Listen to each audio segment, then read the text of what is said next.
The baseball season wrapped up last night with the Boston Red Sox winning the World Series. And the Indians didn't take long to make a couple of off-season moves. Sports reporter Nick Camino is live on 5 in the newsroom with the latest details. That's right, Lee. The Indians made two moves that should be good news for you, the fans. One guy is coming back. The other is gone. The Indians going to have a new closer in 2014 as Chris Perez has been released by the Tribe. Perez really struggled last season, highlighted by two poor outings in the final week of that season that almost cost the Indians a wild card playoff spot. You add in the marijuana charge back in June and some public outbursts to the media over his career. So this move really isn't a surprise.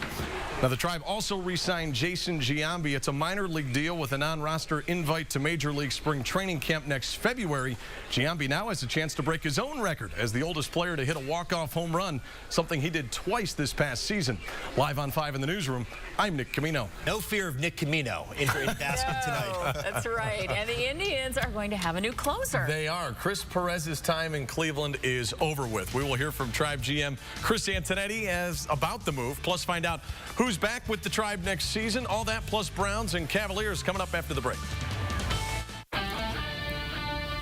The Indians begin their offseason with a couple of moves headlined by the release of closer Chris Perez. His struggles down the stretch and a history of outbursts on the fans and even the media led to the end of Perez's tenure here in Cleveland. Perez had 124 career saves in his 5 seasons with the Tribe. General Manager Chris Antonetti talked about the move this afternoon. We realized that Chris wasn't a fit on our team moving forward, and this allows us to have clarity moving forward in the offseason and gives Chris some clarity as well. Indians also announced that they are going to bring back 42-year-old Jason Giambi now. It's a minor league deal with a spring training invite to camp in February. Giambi set a Tribe record with 3 pinch hit home runs this past season. He's the oldest player in Major League history to hit a walk-off home run. The Browns with an important game Sunday as they host the defending Super Bowl champion Ravens. The Browns begin a stretch of 3 straight games against their AFC North Division rivals. Add in an 11-game losing streak against the Ravens, as well as a bye week coming up next week. Boy, a win over the Super Bowl champs seems pretty important. It was a very, very close game, the first game, and we're definitely going into this game thinking it's going to be a battle.